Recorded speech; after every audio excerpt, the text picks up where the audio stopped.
Ar tu sutinki su šiomis tiesomis? Įsiklausyk.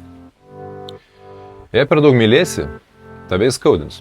Jei per daug kalbėsi, pasakysi taip, dėl ko vėliau teks gailėtis. Jei per daug pergyvensi, pradėsi matyti problemas ten, kur jų nėra. Jei per daug galvosi, viskas atrodys sunkiau nei yra. Jei per daug rūpinsiesi, kiti pamirš, kad ir tau reikia rūpesčio. Jei per daug dirbsi, net nepajusi, kaip praradai tuos dalykus, dėl kurių iš tiesų verta gyventi. Visa tai kalba apie vieną dalyką.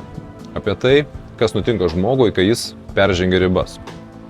Tikėdamas, kad tai bus geriau. Žmogus pavargsta ne nuo gerų dalykų, o nuo jų pertekliaus. Kai kažko darai per daug, iš pradžių atrodo, kad taip ir turi būti. Daugiau įdėsi, daugiau gausi. Bet po truputį pradedi jausti, kad kažkas viduje slopsta. Pasimeti ir nežinai, ko iš tikrųjų nori, kas tau tinka, o kas ne. Kai bandai viską išjausti, viską suprasti, viską išspręsti, viduje atsiranda toks triukšmas, kad nebegirdi, ko pačiam reikia.